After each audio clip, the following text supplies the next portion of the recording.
Hello my lovely viewers, আমি Pratima. Welcome to my channel Pratima's world.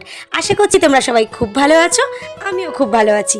আজ তোমাদের প্রতিমাদি ভাই কোনো ব্লগ ভিডিও দেবে না, আর ছোট্ট পুচকি একটা কুকিং ভিডিও শেয়ার করব। আর দেখতেই পাচ্ছ পটল, তো পটল দিয়ে আজ আমি একটা রেসিপি বানিয়ে দেখাবো। সেটার নাম দিয়েছি ক্ষীর পটল। আর ক্ষীর ছাড়াই কিভাবে আজ আমি ক্ষীর পটল বানাই সেটাই তোমাদের সঙ্গে শেয়ার করব। প্লিজ আমার রিকোয়েস্ট, কেউ ভিডিওটা স্কিপ করবে না। দেখো ছোট্ট পুচকি একটা ভিডিও, যারা স্কিপ করবে তারাই কিন্তু লস করবে। তো চলো, দেখতেই পাচ্ছ আমি পটলগুলোকে সুন্দর করে ছুলে নিচ্ছি। পটলের গায়ে একটু একটু খোসা রাখবো। এভাবে রেখে রেখে কিন্তু আমি মোট 8টা পটল কেটে নেব। তো ফাইনালি আমার পটলগুলো কাটা হয়ে গেছে। এবার আমি ভালো করে জল দিয়ে ধুয়ে জলটা ঝরিয়ে নেব।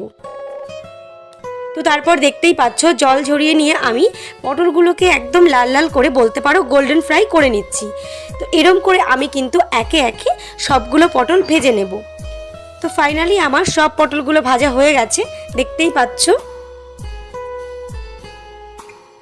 আর পটলের জন্য আমি নিয়ে নিয়েছি একটু আদা বাটা, জিরে বাটা আর শুকনো লঙ্কার গুঁড়ো।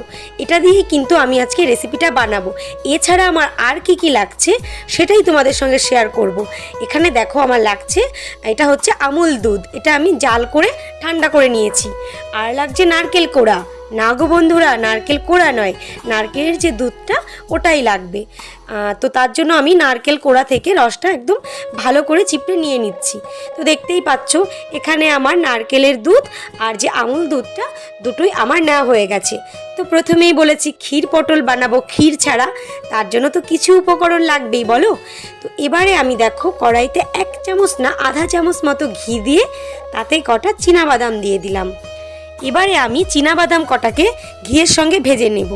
আর দিয়ে দিলাম 1 চামচ চারমগজ। ভালো করে ভেজে নিয়ে আমি এটাকে শিলপাটায় একদম মিহি করে বেটে নেব। তো বন্ধুরা দেখতেই পাচ্ছ আমার কিন্তু একদম বাদামটা আর চারমগজটা মিহি করে বাটা হয়ে গেছে। তো চলো এবারে তোমাদেরকে এটা বাটিতে নামিয়ে দেখাই। তো দেখতেই পাচ্ছ কতটা সুন্দর করে বেটেছি। এবারে চলে এসেছি কিন্তু রেসিপিতে। তো প্রথমে কড়া গরম হলে এতে আমি মোটামুটি 4 চামচ মতো তেল দিয়ে দিলাম। এবারে দিয়ে দিলাম আমি কিন্তু একটু গোটা এলাচ আর দারুচিনি। আবারও আমি 1/2 চামচ ঘি দিয়ে দিলাম। তারপরে আমি একে একে শুকনো লঙ্কা, তেজপাতা আর গোটা সাদা জিরে দিয়ে দিলাম। যখনই একটা সুন্দর স্মেল বেরোলো ফোড়নের থেকে, তখন আমি কিন্তু সেই বেটে রাখা মশলাটা দিয়ে দিলাম। তোমরা সবাই জানো মশলা দেওয়ার আগে আমি তেলে 1 চিমটি হলুদ দিই, যাতে মশলাটা না ছিটকোয়। দেখেছো বন্ধুরা, একটু মশলা কিন্তু ছিটকোয়নি। এবারে আমি এতে 1/2 চামচ লবণ দিয়ে দিলাম। ভালো করে মশলাটা কষিয়ে নেব যতক্ষণ মশলা থেকে তেল না বেরোয়। তো বন্ধুরা দেখতেই পাচ্ছ মশলার গা থেকে তেল বেরিয়ে গেছে। এবারে আমি ভেজে রাখা পটলগুলো মশলার সঙ্গে ভালো করে কষিয়ে নেব। তো যতক্ষণ মোটামুটি পটলের গায়ে মশলাটা না মিশে যায় ততক্ষণ। তো আজকের ভিডিওটা যদি কোনো নতুন বন্ধু দেখে থাকো, প্লিজ ভিডিওটা পুরো দেখে চ্যানেলটা সাবস্ক্রাইব করে অল বাটন ক্লিক করে যাবে, যাতে আমার ভিডিও সবার প্রথম তোমার ফোনে নোটিফিকেশন যায়। তো এবারে আমি কিন্তু আমুল দুধটা দিয়ে দিলাম। আর আমুল দুধের ভেতরে আমি একটু জল মিশিয়ে দিয়েছি। তো তারপরে একটু টকবক করে ফুটতেই কিন্তু আমি এতে দিয়ে দেবো চারমগজ আর হচ্ছে তোমার যে পোস্তটা পোস্ত নয়, চীনাবাদামটা বেটেছিলাম ওটা। যখনই 5 মিনিট মতো ফুটে যাবে, লাস্টে আমি দেব নারকেলের দুধটা।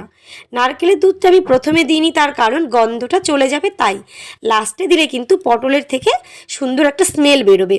তো এরম করে আমি আরও 10 মিনিট ফুটিয়ে নামিয়ে নেব। এতে কিন্তু আমি কোনো ঘি, গরম মশলা অ্যাড করব না। তো দেখতেই পাচ্ছ বন্ধুরা আমার কিন্তু ক্ষীর পটল একদমই রেডি। ডেকোরেশনের জন্য আমি ওপর থেকে একটা স্লাইস নারকেল দিয়ে দিয়েছি। তো বন্ধুরা আমার এই আজকের ছোট্ট রেসিপিটা তোমাদের কেমন লাগলো কমেন্ট করে জানাতে ভুলো না। আচ্ছা, ওপর থেকে আমি একটু কিন্তু কাঁচা লঙ্কাও দিয়ে দিয়েছিলাম।